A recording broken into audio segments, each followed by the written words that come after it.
남은 인생은 어디서 살면 좋을까? 고향에 작은 집 하나 마련해 책 읽고 텃밭 가꾸며 조용히 살까?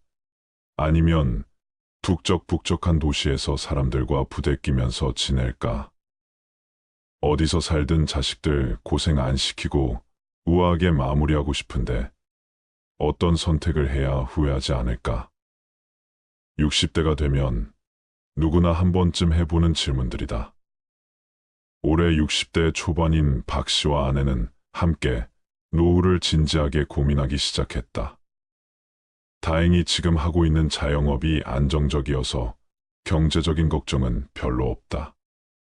국민연금과 퇴직연금을 점검해 보니 풍요롭지는 않지만 노후 생활에 어려움은 없을 것 같았다. 부부가 함께 귀농하는 것도 생각했다. 그러나 낭만적이긴 하지만 둘 다 도시 출신이어서 현실적으로 자신이 없었다. 그래서 부부가 눈을 돌린 곳이 바로 실버타운이다. 행복한 노년의 삶을 보낼 유토피아로 시니어타운을 계획하는 이들이 많아졌다. 과거에는 많은 사람이 노년기엔 손주를 돌보며 자녀와 함께 오손도손 사는 방식을 선호했다.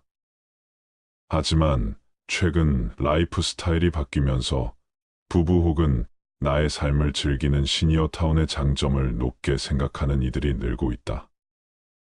물론 100세 시대의 은퇴 설계라고 하면 아직까진 많은 사람들이 재정적인 준비부터 떠올린다. 하지만 마지막 거처에 대한 결정이야말로 최우선 순위에 놓고 준비해야 할 부분이다. 평균 수명이 길어지면서 퇴직한 이후에도 살아야 할 시간이 길어졌기 때문이다. 나이가 들면 현역 시절처럼 외출을 자주 하지 않다 보니 집에 오래 머물게 되며 힘이 들어서 이사도 쉽게 다니지 못한다. 은퇴 후 주거지는 처음부터 심사숙고해서 골라야 한다는 얘기다. 그래서일까? 우리보다 앞서 고령화를 겪은 선진국에선 노후 준비는 집에서 시작해서 집에서 끝난다고 말할 정도다. 은퇴한 노인들은 어디에서 살기를 원할까? 대다수 노인들은 살던 집에서 늙어가기를 희망한다고 한다. 건강한 노인은 86%, 기력이 떨어진 노쇠한 노인조차도 75%가 현재 집에서 계속 살고 싶다고 답했다. 거동이 불편하게 되었을 때는 어떻게 하고 싶으냐는 질문에서도 많은 분들이 돌봄 서비스를 받으면서 현재 살고 있는 집에서 계속 살고 싶다고 답했다. 아무리 건강이 나빠져도 이미 오래 살아서 익숙해진 동네에서 벗어나는 건 원치 않는 것이다. 은퇴 후 자식과 함께 살기를 기대하는 사람은 거의 없다. 부모는 자녀에게 부담되기 싫고 자녀 또한 결혼 후 부모와 함께 사는 것을 원하지 않는다. 오히려 부모의 입장에서는 캥거루 자녀, 황혼 육아 등에 대해 걱정하고 있는 것이 현실이다. 이런 수요에 맞춰 다양한 노후 주거시설이 만들어지고 있다. 그 중에서도 실버타운에 대한 관심이 상대적으로 높다. 시니어타운은 건강한 중상류 고령층이 사는 단지로 이해하면 된다. 법적인 공식 용어가 아니기에 가끔 요양시설이나 양로시설 등과 함께 사용하곤 하는데 시니어타운은 이런 시설과 달리 고급화된 유료 양로시설로서 정부 보조를 받지 않고 60세 이상 입주민 비용으로 운영하기에 차이가 있다. 실버타운은 노후에 안정된 생활이 가능하도록 주거, 의료, 식사, 건강관리 및 다양한 여가 프로그램을 제공하는 시설을 의미한다. 입주 형태는 분양형과 임대형이 있는데 매월 관리비와 생활비를 부담해야 한다. 실버타운은 여유롭고 편안한 생활이 가능하지만 거액의 입주 보증금과 매월 일정 금액을 지불해야 하는 단점이 있다. 한번 입주하면 번복하기 어렵기 때문에 사전에 정확하게 알아보고 신중하게 선택해야 한다.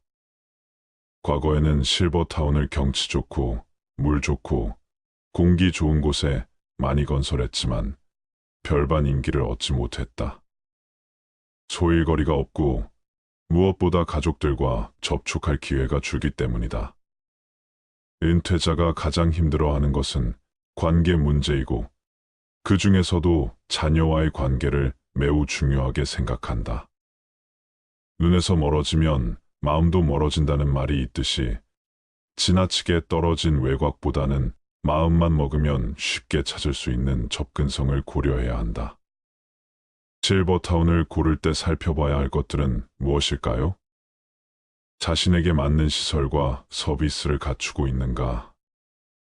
가족과 지인이 방문하기 좋은가? 입주 보증금과 월 관리비가 내가 부담할 수 있는 수준인가? 운영기관의 재무 상태는 튼튼한가? 시설에서 제공하는 건강, 의료, 여가 서비스 프로그램의 수준과 나의 라이프 스타일 수준이 맞는가? 입주자들의 커뮤니티, 문화가 나와 어울릴 것 같은가? 입주 전에 일주일 혹은 한 달 정도 거주, 체험을 했는가? 여생을 지내기 괜찮은가? 배우자와 충분히 상의했는가? 대형 병원 접근성과 시설 내에서의 의료 지원은 어떠한가 등등. 전반적으로 이런 것들을 살펴봐야겠지요. 실버타운은 일부 부유층의 전유물이다. 이렇게 생각하는 분들 많을 텐데요. 요즘 혼자 사는 노인들에게 자녀 노릇을 대신해 준다고 해서 실버타운은 큰 인기를 끌고 있습니다. 하지만 일부 실버타운의 경우는 들어갈 때 이야기 다르고 또 들어가고 난 다음에 이야기가 달라서 문제가 적지 않다고 합니다. 상당히 화려한 시설과 서비스를 제공하면서 아주 고가의 비용을 받는 곳들도 많습니다. 식사 청소 등 각종 서비스가 제공되는 럭셔리 실버타운에서의 삶을 동경하는 사람들이 많은데요. 국내 최고가 수준의 실버타운에 입주한 입주자 얘기 들어보시죠. 우리 집사람도 이제는 나이가 있잖아. 힘들어. 그러니까 좀 편안하게 살자 해서 이리로 들어왔어요. 사실 여기 있는 게 낙원이더라고. 상당히 만족도가 높아 보이시죠? 그래서 이 실버타운을 찾아가 봤더니 건물 안내원과 로비의 모습을 보면 마치 특급 호텔 같았습니다. 이곳은 국내 실버타운 가운데 입주 보증금과 월 생활비가 가장 비싼 수준으로 알려진 곳인데요. 입주 보증금만 10억이 훨씬 넘고 월 생활비가 한 사람에 400만 원에서 500만 원 수준인 곳이었습니다. 가격으로 보면 웬만한 사람들은 엄두 내기 힘든 가격인데 대체 어떤 시설들이 들어가 있을까요? 이곳에는 실버타운에서 갑작스러운 심장마비, 뇌출혈 이런 돌발 상황에 대비해서 24시간 병원이 문을 열고 있습니다. 당연히 의료진, 간호사들 항상 대기하고 있고요.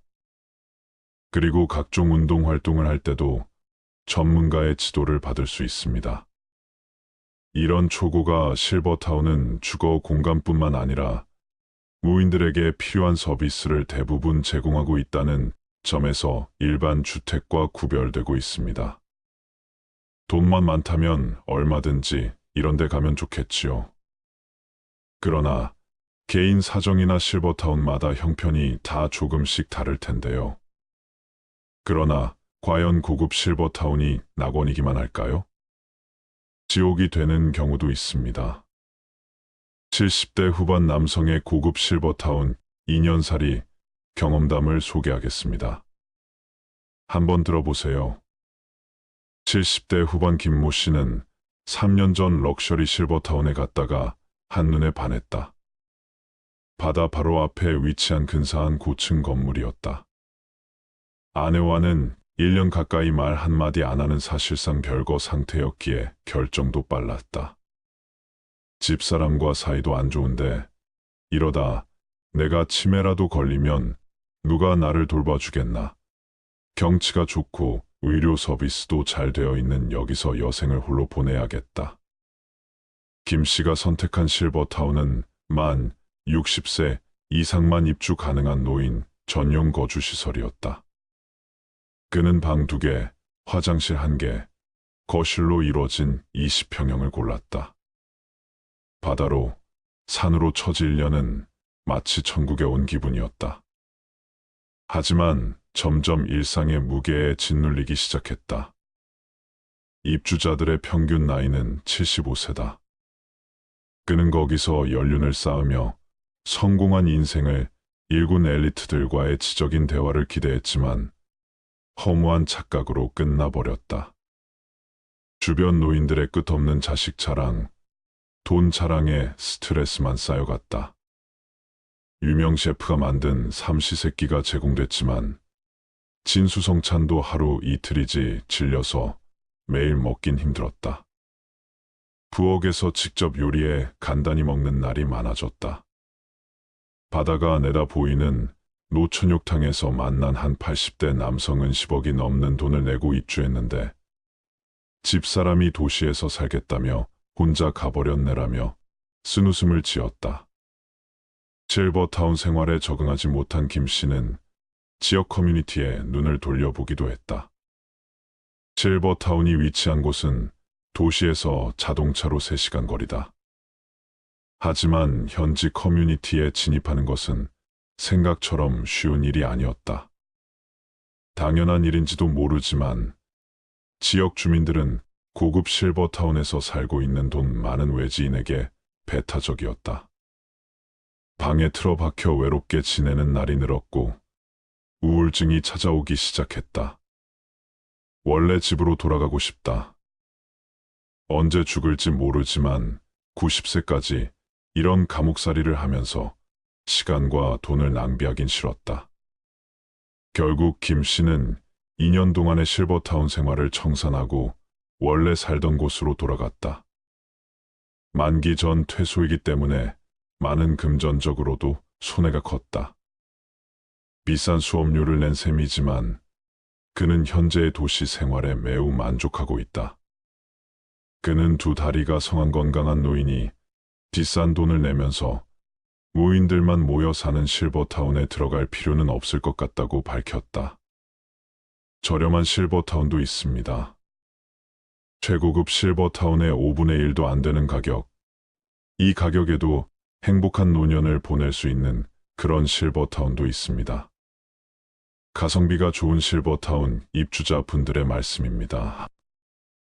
아침에 모여서 같이 밥도 해먹고 간식도 해먹고 놀고 그래요.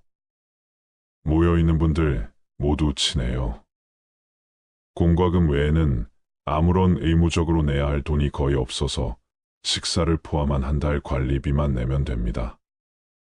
시에서 예산을 지원하는 노인 복지관 바로 옆에 실버타운을 짓고 이 시설을 이용할 수 있도록 했기 때문입니다. 이곳에는 노인복지관, 노인대학, 게이트볼장 등 다양한 시설이 들어서 있는데요. 그야말로 노인들을 위한 하나의 마을이 형성된 상태였습니다.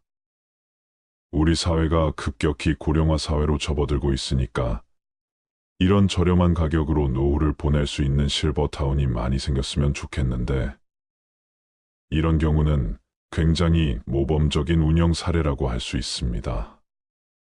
반면에 정말 노후가 악몽으로 변한 이런 사례도 있습니다. 지방의 한 실버타운 사례입니다. 이 실버타운 5층 건물의 3층과 4층은 실버타운, 그리고 나머지 시설은 암 환자 중심의 요양병원으로 운영되고 있었는데요. 실버타운 재단 직원의 말은 30평형은 아예 없고 20평형도 남은 게 없고 15평형 단 2개 남았어요. 빈 곳이 아예 없어요. 한번 들어오시면 안 나가세요. 방이 모자랄 정도로 인기가 많다는 얘기합니다. 그러나 이곳에 거주하는 입주자들의 얘기는 달랐습니다. 식사는 간신히 먹을 수 있는 정도고 목욕탕도 운영 안 해요. 서비스가 엉망이에요. 약속했던 서비스와 상당히 다른 부분들인 건데요. 운영업체가 돈을 더 많이 내는 요양병원 환자 중심으로 병원을 운영하다 보니 실버타운 입주 노인들의 설 자리가 없어진 겁니다. 그렇다면 보증금 돌려받고 다른데 옮기거나 일반 가정으로 옮기면 될 텐데 또 그럴 수 있는 여건은 아니라고 합니다. 노인 한 분당 5천만 원에서 7천만 원의 보증금을 내고 월 100만 원 가량의 생활비를 내고 거주하고 계셨었는데요. 이 실버타운을 운영하는 재단이 입주 보증금을 돌려줄 수 없다고 못 박았기 때문입니다. 실버타운 재단이 빚이 많아 보증금을 돌려줄 수 없다는 겁니다. 관할 구청도 뾰족한 대책이 없기는 마찬가지였습니다. 부실 실버타운 때문에 발생하는 피해는 이곳만의 얘기가 있는데요. 경영 악화와 미분양 등을 이유로 약속한 의료 서비스나 편의 시설을 제공하지 않는 업체가 많다고 합니다. 실버타운은 우후죽순 생겨나고 있지만 설립 자격이나 운영 실태 점검 등에 대한 법적 기준이 제대로 마련돼 있지 않아서 추가 피해의 여지가 큰 상황입니다. 앞으로 이런 실버타운 많이 늘어나겠죠.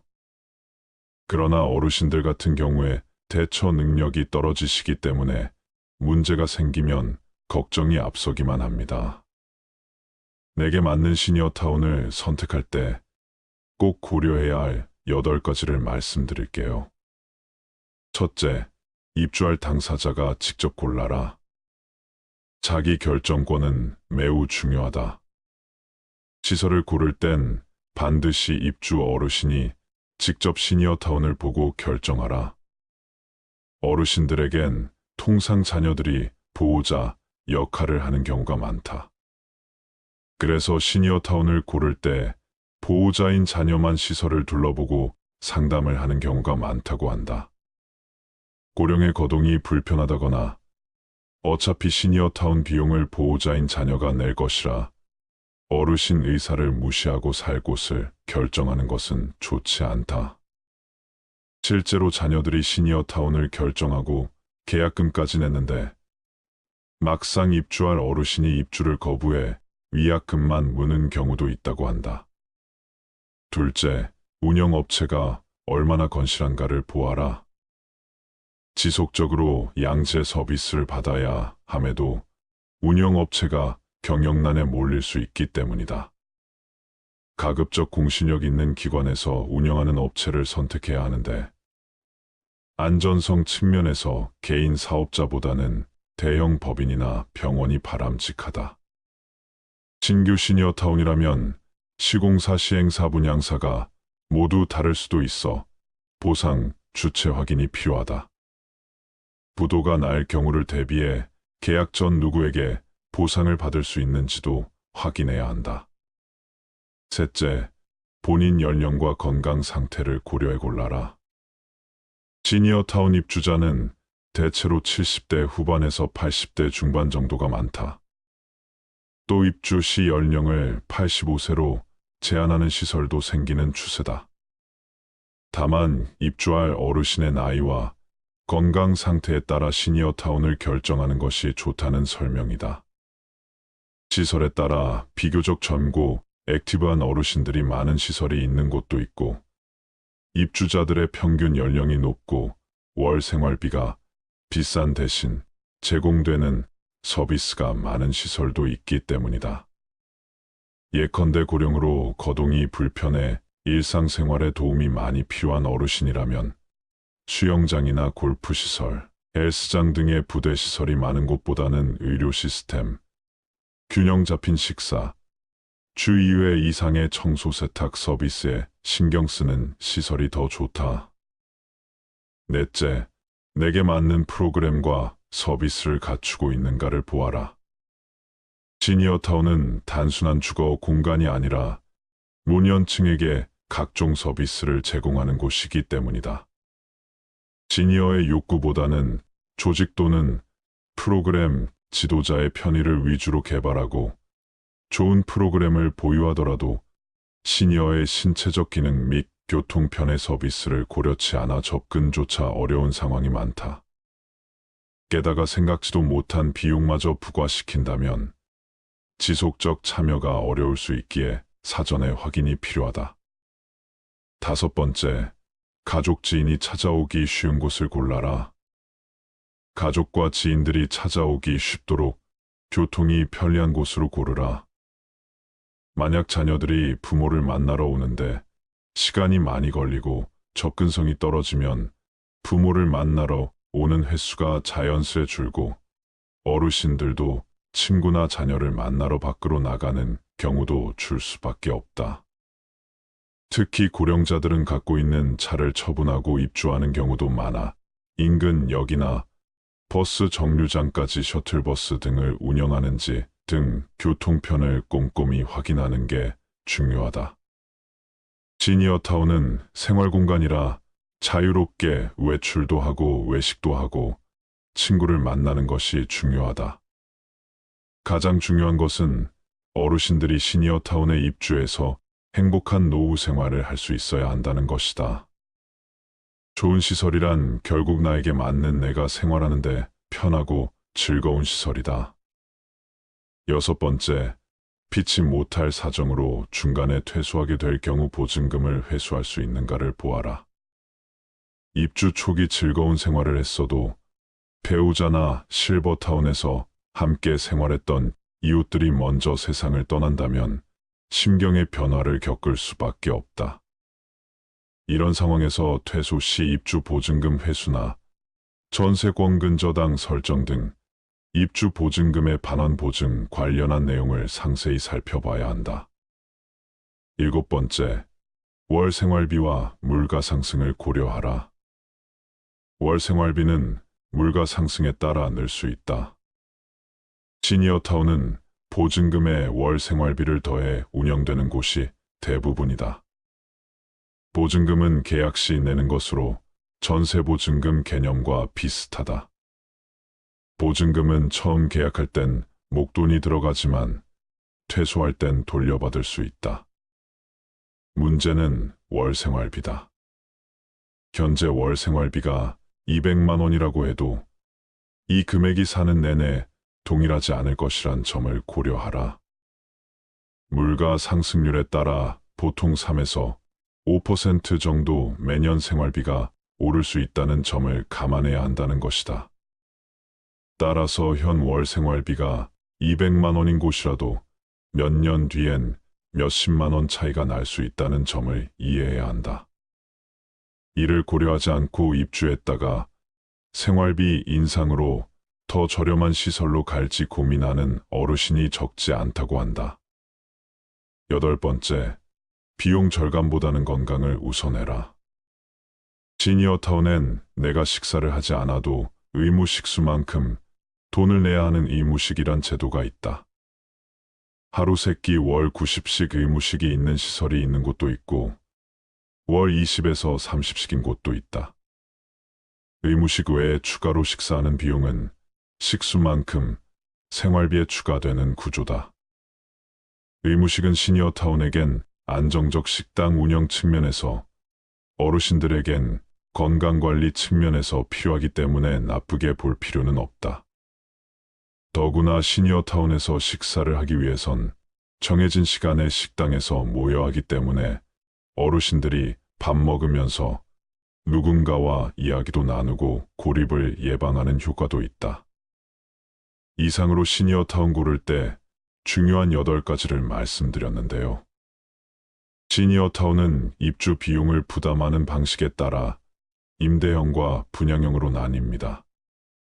임대형 시니어타운은 일정 금액을 보증금으로 낸 뒤 생활비를 매달 월세 방식으로 납부하는 유형이다. 분양형은 말 그대로 아파트나 오피스텔을 분양받듯 일정한 돈을 내고 소유권을 사는 방식으로 입주하게 된다.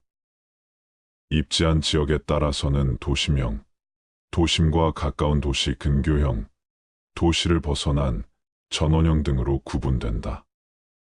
시니어타운을 떠올리면 그림 같은 풍경이 있는 자연환경 속 단지가 있는 한적한 전원형을 떠올리지만 공동주택 형태의 호텔식 도심형 시니어타운이 인기가 높다. 대부분 여유 있는 노년층은 도시 생활에 익숙한 비율이 높다. 또 편의시설 접근이 용이하고 대중교통 활용이 편리해 자식이나 손자 등 가족을 만나기도 쉬워 심리적 안정감을 얻기에도 좋다. 의료시설이 잘 구비된 대형 병원들과 연계도 잘 되어 있어 응급 상황 시 용이한 대처가 장점이다. 다만 다른 입지에 비해 상대적으로 비용이 높은 것이 단점이다. 전원형은 도시와 떨어져 산이나 호수, 농원 등 자연 경관을 근거리에서 즐길 수 있는 곳에 있다. 전원 생활을 즐길 수 있는 장점이 있지만 시니어타운에 입주할 정도로 여유 있는 사람은 대부분 도시에 살아온 만큼 이들이 낯선 전원에서 적응하는 것이 쉽지 않을 수 있다. 고령자 증가 수요에 맞춰 다양한 노후 주거시설이 만들어지고 있습니다. 그 중에서도 실버타운에 대한 관심이 상대적으로 높은데요. 실버타운 고르실 때 꼭 자신에게 맞는 곳을 선택하셔서 행복한 노후 보내시기 바랍니다. 평균 수명의 증가와 함께 노후의 기간이 길어지면서 노후에도 안정적으로 생활할 수 있는 준비가 절실해지고 있는데요. 이러한 배경 속에서 노후 준비는 단순한 선택이 아닌 필수가 되었으며 이를 위한 체계적인 계획과 실행이 요구됩니다. 과거의 금융 환경을 되돌아보면 높은 예금, 금리와 안정적인 경제 성장률로 인해 노후 준비에 큰 어려움을 느끼지 않았습니다. 하지만 금융시장의 변동성 증가와 글로벌 경제의 불안정성, 그리고 금리의 하락 등 현재의 환경은 노후 자금을 준비하기에 많은 도전을 안겨주고 있습니다. 오늘은 노후의 자산 관리에 대하여 말씀드리겠습니다. 저성장, 저금리, 고령화와 변화된 환경 속에서 노후 자산을 성공적으로 운용하고 평안한 노후를 준비하려면 지금까지 익숙했던 것과 다른 노후 자산 관리 원칙이 필요합니다. 첫째, 노후 자산은 질병 사고, 등으로 인한 경제적 손실로부터 보호되어야 합니다. 질병 및 사고는 노후 자산의 형성을 막고 소진을 앞당기는 원인으로 작용하므로 보장성 보험 등을 통해 철저하게 대비해야 합니다. 둘째, 노후 자산은 장기적인 관점에서 우량 자산에 투자해야 합니다. 노후 자산은 장기간 운용해야 하므로 사회경제적 트렌드의 변화에 맞는 우량 자산을 선별하여 투자해야 합니다. 셋째, 노후 자산은 안정성에 초점을 두고 다양한 자산에 투자해야 합니다. 집중 투자에 따른 손실은 장기 투자로도 회복하지 못할 수 있습니다. 자산 운용의 안정성을 위해서는 노후 자산을 철저하게 분산해야 합니다. 넷째, 노후 자산은 자신에게 맞는 자금 계획을 세우고 그에 맞게 자산을 운용해야 합니다. 길어진 수명과 낮아진 금리는 노후 자산 관리에 있어서 새로운 생각을 요구합니다. 자산 규모보다는 현금 흐름을 중시하는 관점을 가져야 하며 자신에게 맞는 인출 계획을 세우고 적립 시기부터 그에 맞게 노후 자산을 운용해야 합니다. 여러분께서는 노후 자금으로 평생 1억 원 정도를 모았다고 가정했을 때 과연 이 1억 원을 어떻게 하시겠습니까? 3번. 1억 원을 그대로 보험회사 즉 연금으로 맡겨서 매달 50만 원씩 연 600만 원을 받는다. 2번. 1억 원으로 지방의 부동산에 투자하여 저렴한 빌라나 아파트를 사서 매달 3,040만 원씩 월세를 받는다. 3번. 안전하게 은행에 예금해 놓는다. 4번. 1억 원으로 은행 우량주를 사서 매달 배당금을 30만 원씩 받는다. 여러분은 이 중 어떤 선택을 하시겠습니까? 한 번의 경우 매달 50만 원씩이라는 작지 않은 생활비를 받기는 하지만 1억이라는 돈은 소득이나 투자 없이 계속 쓰기만 한다면 정확히 5년 안에 모두 소진될 수 있다는 단점이 있습니다. 두 번의 경우 고령화 저출산으로 점점 경제활동 인구들은 핵심 도시로 모여든다는데, 만약 그런 현상이 발생하면 오히려 지방은 수요자를 찾지 못해 오랫동안 공실로 비워둘 가능성이 있고, 자칫하면 자산 가치를 크게 까먹을 수 있는 상황이 발생할 수도 있기 때문에 지방 아파트 임대소득으로 노후 생활을 하겠다는 것은 어느 정도의 위험성을 가지고 있다고 볼 수 있습니다. 세 번의 경우 가장 안전하며 원금을 지킬 수 있다는 장점은 있지만, 요즘 같은 저금리 시대에는 1년을 은행에 놔둬도 1억, 3년을 놔둬도 이자가 거의 없다는 단점이 있습니다. 네 번의 경우는 노후 자금으로 저가주 중심의 리스크가 큰 주식을 사는 것이 아니라 우량주 중심의 투자를 해서 그 회사의 주주가 되어 정해진 수익에 대한 배당을 받는 것을 이야기합니다.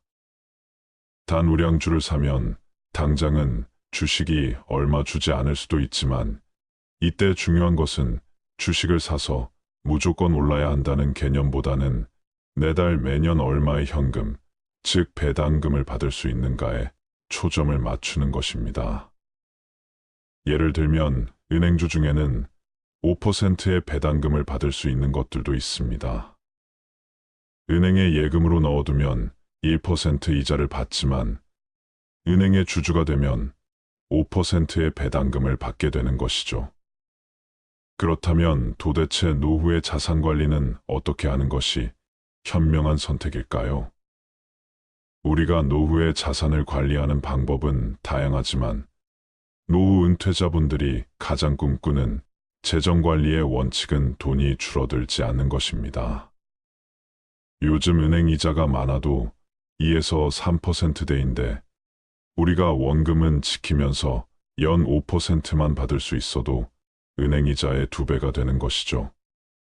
자산은 크게 부동산 자산과 금융자산, 보험자산, 기타 자산으로 나눌 수 있습니다. 부동산 자산의 경우 주거용 부동산, 상업용 부동산, 토지와 임야와 같은 대지가 있으며, 금융자산은 주식펀드, 예금, 현금성 자산이라고 보시면 됩니다. 보험자산은 보장성 보험이나 저축성 보험, 투자성 보험이며, 마지막으로 기타 자산은 회원권이나 차량 고가의 미술품 등입니다. 자산은 나이에 따라 보유해야 하는 자산의 비율이 다른데요. 30대라면 이제 막 집을 구매하거나 전세를 얻을 확률이 크기 때문에 부동산 자산이 가장 큰 비중이고, 금융보험 자산은 상대적으로 낮을 겁니다. 그러나 점점 꾸준한 저축을 통해서 금융보험 자산을 늘려갈 필요가 있습니다.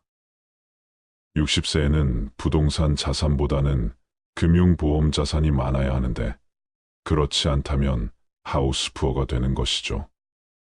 또 우리가 주식형 자산이라고 하면 주식 직접 투자도 있고, 주식을 기초 자산으로 하는 에트나 펀드 같은 것들은 더 높은 기대의 수익을 바랄 수는 있지만 반대로 위험성도 있기 때문에 손해볼 확률도 그만큼 높습니다.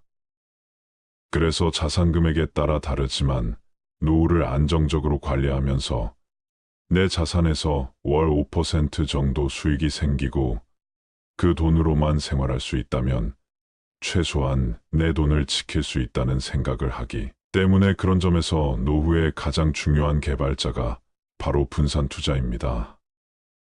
분산 투자는 예금, 주식, 부동산, 채권, 금 등을 아우르는 금융시장에서 변동성과 방향성이 다른 자산들의 각각 자금을 분산하는 행위를 말하는데요.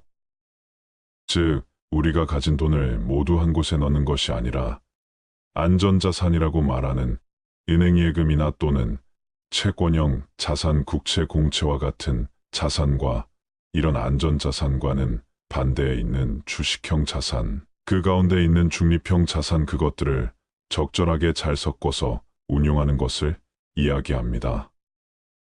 또한 노후에는 고정자산인 부동산 또한 결국 주택연금 등으로 잘 금융화시킬 수 있어야 하는데요. 그렇다면 예금과 부동산은 알겠는데 노후의 주식은 어떻게 투자하는 것이 현명할까요? 모든 자산 관리는 각각 처한 형편에 따라 다를 수밖에 없습니다. 그렇지만 많은 전문가들이 노후 자산 관리에서 공통적으로 이야기하는 것은 있는 자산을 가능하면 연금화하라는 것인데요. 목돈을 가지고 있는 사람보다는 목돈을 연금화시킬 수 있다면 그것이 노후에는 훨씬 안정적이라고 이야기하고 있습니다. 우리가 노후에 목돈을 가지고 있으면 든든한 마음보다는 왠지 불편한 마음이 드는데요. 이 돈을 어떻게 관리해야 할까부터 심지어 목돈이 있다는 것을 자식이나 주변 지인들이 알기라도 하면 이런저런 이유로 빌려달라고 하기도 합니다. 참 불편하기가 이로 말할 수 없습니다. 따라서 전문가들의 의견처럼 목돈을 그저 은행에 넣어두는 것보다는 연금화시키는 것이 좋은데 이 연금에서 남는 돈은 또 재테크를 할 수도 있습니다. 재테크라는 것은 거창한 것이 아니라 일정 금액으로 주식이나 펀드에 월 적립 투자하는 것이 가장 안전한데요. 우리가 보험을 한번 가입하면 짧게는 10년에서 20년, 30년 정도 납입을 하게 됩니다. 그렇게 20년 이상 꾸준히 납입을 완료하는 시니어분들도 계시죠. 그런데 우리가 주식이나 펀드 같은 투자는 3년 이상 하시는 분들이 많이 없습니다. 그러나 시니어 분들의 경우 적은 금액이라도 10년 이상 주식이나 펀드를 보험처럼 오시는 것을 추천드리고 싶은데요. 우리가 지난 30년 동안 돌이켜 생각해보면 전 세계에 다양한 일들이 많았습니다. 전쟁도 있었고 우리나라에 인프도 있었으며 최근 몇 년 동안은 코로나 등 무수히 많은 일들이 있었습니다. 그런 상황 속에서 주식이 바닥으로 떨어질 때도 분명 있었지만 나중에 보면 결국 더 많이 올랐습니다. 이것은 자본주의가 계속 성장하기 때문에 큰 금액이 아니더라도 일정 금액을 보험료 내든 매월 꼬박꼬박 적립하는 것이 생각보다 많은 수익률을 줄 수 있다는 것입니다. 우리가 노후에 투자를 통해서 많은 돈을 벌어들이겠다는 것은 너무나 위험한 생각일 수 있습니다. 물론 부동산이나 주식 투자를 통해 성공하신 분들도 많지만 사실 사회적으로 그런 분들은 극소수입니다. 평범한 사람이 투자에 성공하는 것은 결코 쉬운 일이 아니기 때문에 노후에 너무 큰 리스크를 감수하는 것은 자칫 위험할 수 있습니다. 따라서 결론적으로 노후에 1억 원이 있다면 어느 한 곳에 몰아서 놔두시는 것보다는 예금과 부동산 주식 등을 안전하게 분산 투자하시는 것이 좋습니다.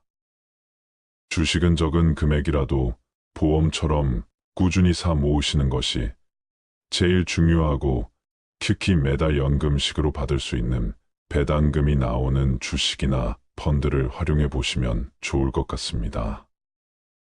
마지막으로 국민연금, 퇴직연금, 개인연금 같은 연금의 준비는 노후 파산을 막기 위해 반드시 필요한 안전망이라는 것도 꼭 기억하세요. 은퇴 후 자산 관리에서 가장 중요한 부분은 노후 생활비를 충족할 만큼의 노후 소득, 즉 현금 흐름을 꾸준히 발생시키는 것입니다. 연금소득, 금융소득, 근로소득, 부동산 소득 등 다양한 소득을 활용해 개개인의 상황에 맞는 노후 소득을 만들어간다면 여유로운 노후가 가능할 것입니다. 또 한 가지 당부드리고 싶은 것은 노후에도 돈 관리와 관련된 공부는 지속적으로 하시는 것이 좋습니다. 그 이유는 안타깝게도 우리가 많이 의지하게 되는 은행이나 보험사, 증권사와 같은 금융기관들은 소비자의 이익이 자신의 급여와 본질적으로 상관이 없기 때문에 본인에게 이득이 되는 방향으로 추천해 주는 경우가 많습니다. 그러다 보니 내 재산은 내가 지킨다라는 생각으로 여러 영상이나 책을 통해 계속 자산 관리에 대해 공부하시고 은행이나 보험사와 같은 금융기관 직원들의 조언들은 참고해서 들으시는 것이 좋겠습니다. 돈보다 자식에게 꼭 물려주어야 하는 것에 대하여 말씀드리겠습니다. 돈을 모아 자손에게 물려주더라도 그 자손이 반드시 그것을 지킨다고 할 수 없으며 책을 모아 자손에게 물려주더라도 그 자손이 반드시 다 읽는다고 볼 수 없다. 남 모르는 가운데 음덕을 쌓아서 자손을 위한 계책을 삼는 것만 못하다. 사람의 피를 빨아먹는 거머리가 막대한 유산을 상속받은 이상한 이야기가 있다. 프랑스의 실업과 카페 템프라는 자신이 피땀 흘려 모은 재산을 둘러싸고 상속자들이 추잡하게 싸우는 꼴을 보자 크게 낙심했다. 그는 아주 극비리의 유언장을 작성했는데 그 유언장에 의하면 그의 막대한 유산은 한 마리의 거머리에게 주도록 되어 있었다. 상속자들 중에는 이에 신청을 내어 소송을 벌이는 사람도 있었지만 어쩔 수가 없었다. 인간이 인간에게 절망을 느낀 가장 극단적인 예가 아닐까. 모든 자연계 중에서 인간만큼 믿지 못할 존재도 없다는 논리는 그래서 성립될 수 있는 것인지도 모른다. 교활하고 잔악하고 배신하는 무리는 유독 인간 속에서만 그 숫자를 크게 헤아릴 수 있기 때문이다. 마키아벨리는 군주론에서 인간이란 부모의 죽음은 곧 잊어버려도 유산을 잃은 것은 좀처럼 잊지 못하는 존재라고 말했다. 죽어가는 사람의 구두를 믿고 오랫동안 맨발로 다닌다는 영국의 속담도 있지 않는가. 자식에게 남겨진 최선의 유산은 부모의 덕행이다. 칸트는 그의 서한집에 이런 말을 남겼다. 우리 가문에 대하여 자랑할 수 있는 것은 정직하고 도덕적으로 모범적이던 양친이 내게 재산을 물려주지는 않았으나 한 가지 가르침을 주신 점이다. 그 가르침이란 도덕적인 면에서 그 이상은 있을 수 없는 최상의 것이었으며 나는 이것을 기억할 때마다 깊은 가문의 정을 금치 못한다. 효도하라. 그러면 받으리라. 어버이에게 효도하면 자식 또한 나에게 효도한다. 어버이에게 효도하지 않는다면 자식 또한 나에게 어떻게 효도할 수 있겠는가? 애정이 없는 효도를 생각해 본 적이 있는가? 또한 사랑이 없는 우정을 생각해 본 적이 있는가? 효도가 아무리 부모를 섬기는 자식된 사람의 도리라 하더라도 그 속에 애정이 결여되어 있다면 그것은 효도가 아니다. 그것은 가식이며 위장이며 계산된 것이기 때문이다. 러셀은 행복의 정복에서 이런 말을 남겼다. 애정을 요구하는 사람은 애정을 받는 사람이 아니다. 애정을 받을 수 있는 사람은 남에게 애정을 주는 사람이다. 이자를 붙여서 돈을 빌려주는 계산된 애정은 주어도 소용이 없다. 개선된 애정은 참된 애정이 아니며 그 애정을 받는 사람도 진실된 것이라고 생각지 않는다. 속담에 부모가 온효자가 되어야 자식이 반효자라는 말이 있다. 과거의 금융 환경을 되돌아보면 높은 예금, 금리와 안정적인 경제 성장률로 인해 노후 준비에 큰 어려움을 느끼지 않았습니다. 하지만 금융시장의 변동성 증가와 글로벌 경제의 불안정성, 그리고 금리의 하락 등 현재의 환경은 노후 자금을 준비하기에 많은 도전을 안겨주고 있습니다. 저성장, 저금리, 고령화와 변화된 환경 속에서 노후 자산을 성공적으로 운용하고 평안한 노후를 준비하려면 지금까지 익숙했던 것과 다른 노후 자산 관리 원칙이 필요합니다. 첫째, 노후 자산은 질병사고, 금으로 인한 경제적 손실로부터 보호되어야 합니다. 질병 및 사고는 노후 자산의 형성을 막고 소진을 앞당기는 원인으로 작용하므로 보장성 보험 등을 통해 철저하게 대비해야 합니다. 둘째, 노후 자산은 장기적인 관점에서 우량 자산에 투자해야 합니다. 노후 자산은 장기간 운용해야 하므로 사회경제적 트렌드의 변화에 맞는 우량 자산을 선별하여 투자해야 합니다. 셋째, 노후 자산은 안정성에 초점을 두고 다양한 자산에 투자해야 합니다. 집중 투자에 따른 손실은 장기 투자로도 회복하지 못할 수 있습니다. 자산운용의 안정성을 위해서는 노후 자산을 철저하게 분산해야 합니다. 넷째, 노후 자산은 자신에게 맞는 자금 계획을 세우고 그에 맞게 자산을 운용해야 합니다. 길어진 수명과 낮아진 금리는 노후 자산 관리에 있어서 새로운 생각을 요구합니다.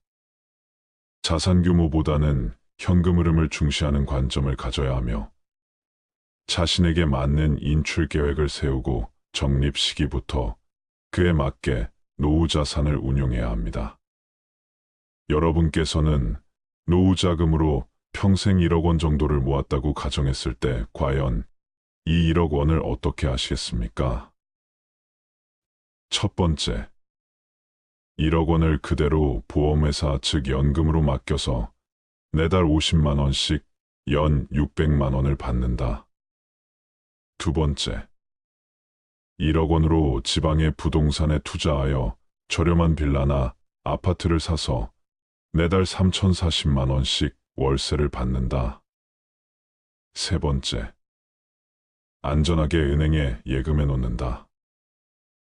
네 번째, 1억 원으로 은행 우량주를 사서 매달 배당금을 30만 원씩 받는다.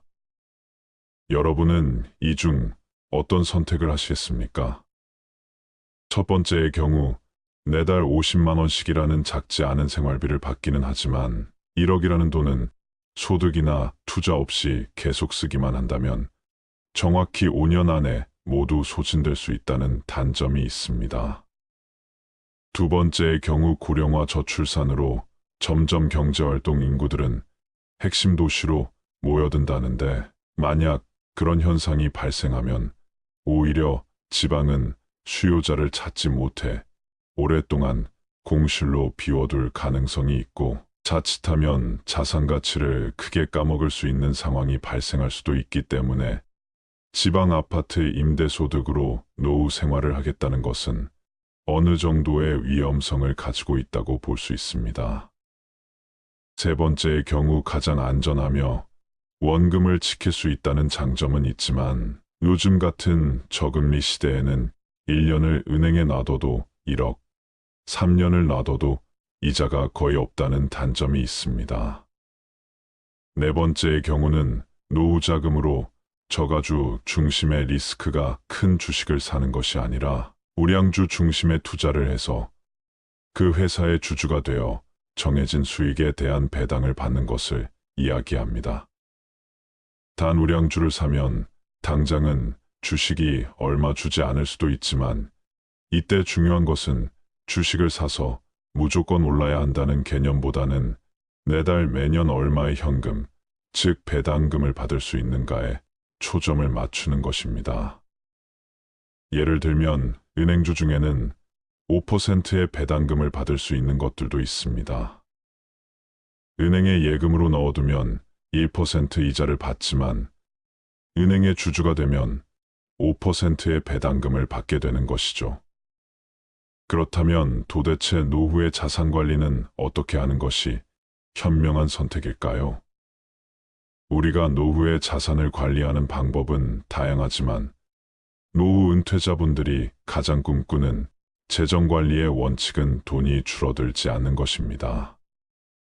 요즘 은행 이자가 많아도 2에서 3%대인데 우리가 원금은 지키면서 연 5%만 받을 수 있어도 은행 이자의 2배가 되는 것이죠.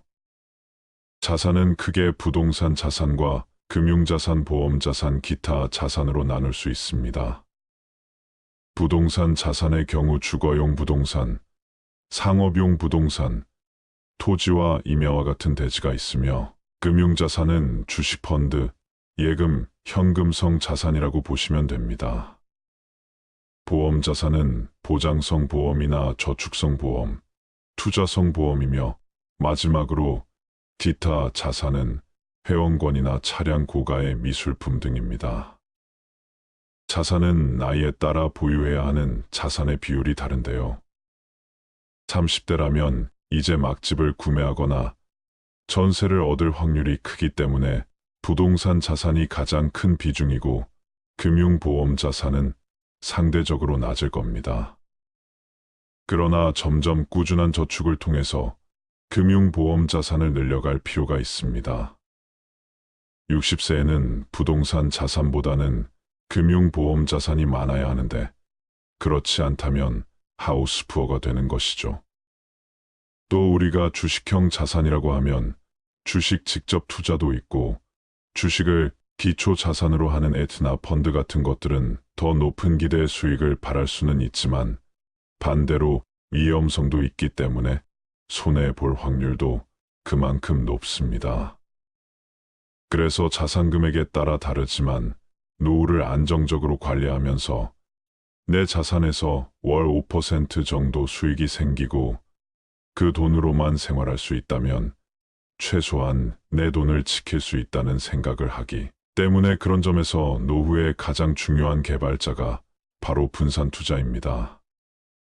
분산 투자는 예금, 주식, 부동산, 채권, 금 등을 아우르는 금융시장에서 변동성과 방향성이 다른 자산들의 각각 자금을 분산하는 행위를 말하는데요. 즉, 우리가 가진 돈을 모두 한 곳에 넣는 것이 아니라 안전자산이라고 말하는 은행 예금이나 또는 채권형 자산, 국채, 공채와 같은 자산과 이런 안전자산과는 반대에 있는 주식형 자산, 그 가운데 있는 중립형 자산, 그것들을 적절하게 잘 섞어서 운용하는 것을 이야기합니다. 또한 노후에는 고정자산인 부동산 또한 결국 주택연금 등으로 잘 금융화시킬 수 있어야 하는데요. 그렇다면 예금과 부동산은 알겠는데 노후의 주식은 어떻게 투자하는 것이 현명할까요? 모든 자산 관리는 각각 처한 형편에 따라 다를 수밖에 없습니다. 그렇지만 많은 전문가들이 노후 자산 관리에서 공통적으로 이야기하는 것은 있는 자산을 가능하면 연금화하라는 것인데요. 목돈을 가지고 있는 사람보다는 목돈을 연금화시킬 수 있다면 그것이 노후에는 훨씬 안정적이라고 이야기하고 있습니다. 우리가 노후에 목돈을 가지고 있으면 든든한 마음보다는 왠지 불편한 마음이 드는데요.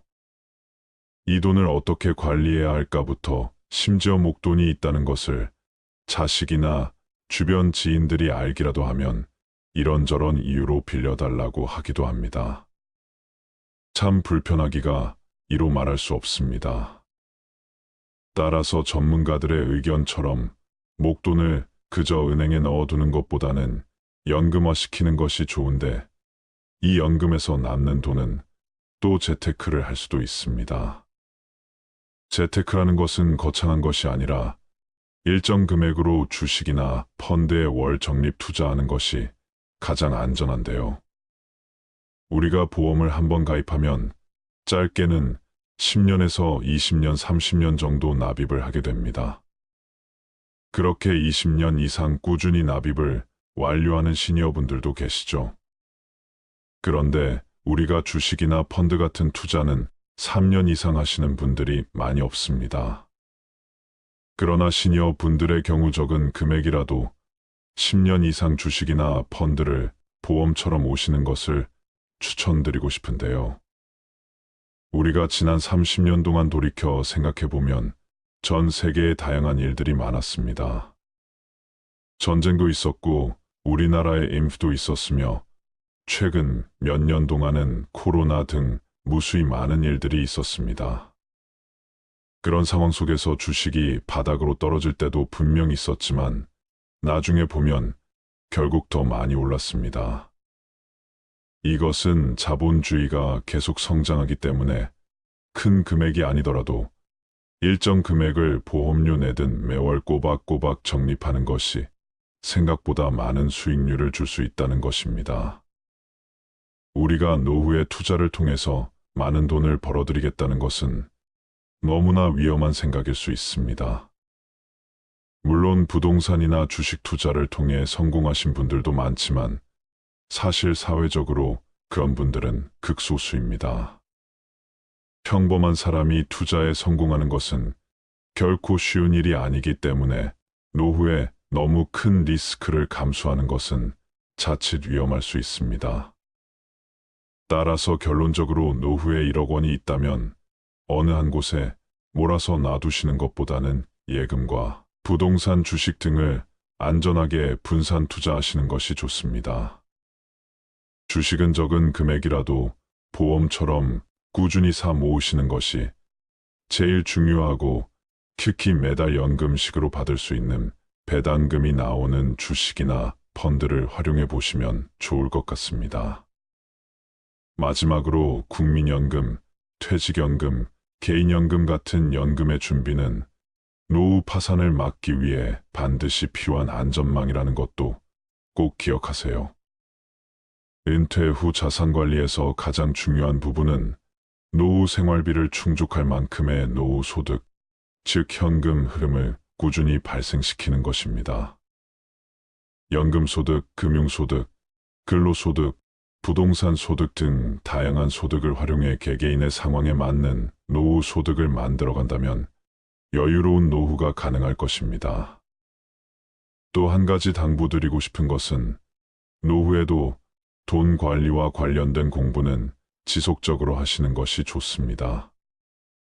그 이유는 안타깝게도 우리가 많이 의지하게 되는 은행이나 보험사, 증권사와 같은 금융기관들은 소비자의 이익이 자신의 급여와 본질적으로 상관이 없기 때문에 본인에게 이득이 되는 방향으로 추천해주는 경우가 많습니다.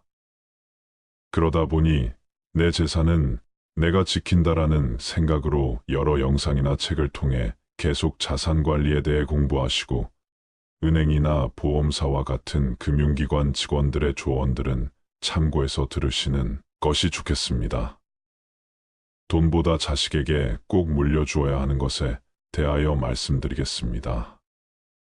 돈을 모아 자손에게 물려주더라도 그 자손이 반드시 그것을 지킨다고 할 수 없으며 책을 모아 자손에게 물려주더라도 그 자손이 반드시 다 읽는다고 볼 수 없다. 남 모르는 가운데 음덕을 쌓아서 자손을 위한 계책을 삼는 것만 못하다. 사람의 피를 빨아먹는 거머리가 막대한 유산을 상속받은 이상한 이야기가 있다. 프랑스의 실업과 카페 템프라는 자신이 피땀 흘려 모은 재산을 둘러싸고 상속자들이 추잡하게 싸우는 꼴을 보자 크게 낙심했다. 그는 아주 극비리의 유언장을 작성했는데 그 유언장에 의하면 그의 막대한 유산은 한 마리의 거머리에게 주도록 되어 있었다. 상속자들 중에는 이에 신청을 내어 소송을 벌이는 사람도 있었지만 어쩔 수가 없었다. 인간이 인간에게 절망을 느낀 가장 극단적인 예가 아닐까. 모든 자연계 중에서 인간만큼 믿지 못할 존재도 없다는 논리는 그래서 성립될 수 있는 것인지도 모른다. 교활하고 잔악하고 배신하는 무리는 유독 인간 속에서만 그 숫자를 크게 헤아릴 수 있기 때문이다. 마키아벨리는 군주론에서 인간이란 부모의 죽음은 곧 잊어버려도 유산을 잃은 것은 좀처럼 잊지 못하는 존재라고 말했다. 죽어가는 사람의 구두를 믿고 오랫동안 맨발로 다닌다는 영국의 속담도 있지 않는가. 자식에게 남겨진 최선의 유산은 부모의 덕행이다. 칸트는 그의 서한집에 이런 말을 남겼다. 우리 가문에 대하여 자랑할 수 있는 것은 정직하고 도덕적으로 모범적이던 양친이 내게 재산을 물려주지는 않았으나 한 가지 가르침을 주신 점이다. 그 가르침이란 도덕적인 면에서 그 이상은 있을 수 없는 최상의 것이었으며 나는 이것을 기억할 때마다 깊은 가문의 정을 금치 못한다. 효도하라. 그러면 받으리라. 어버이에게 효도하면 자식 또한 나에게 효도한다. 어버이에게 효도하지 않는다면 자식 또한 나에게 어떻게 효도할 수 있겠는가? 애정이 없는 효도를 생각해 본 적이 있는가? 또한 사랑이 없는 우정을 생각해 본 적이 있는가? 효도가 아무리 부모를 섬기는 자식된 사람의 도리라 하더라도 그 속에 애정이 결여되어 있다면 그것은 효도가 아니다. 그것은 가식이며 위장이며 계산된 것이기 때문이다. 러셀은 행복의 정복에서 이런 말을 남겼다. 애정을 요구하는 사람은 애정을 받는 사람이 아니다. 애정을 받을 수 있는 사람은 남에게 애정을 주는 사람이다. 이자를 붙여서 돈을 빌려주는 계산된 애정은 주어도 소용이 없다. 개선된 애정은 참된 애정이 아니며 그 애정을 받는 사람도 진실된 것이라고 생각지 않는다. 속담에 부모가 온효자가 되어야 자식이 반효자라는 말이 있다. 지금까지의 말씀은 주관적인 생각이 반영된 의견이며 노후의 자산 관리에 도움이 되셨으면 좋겠습니다. 감사합니다.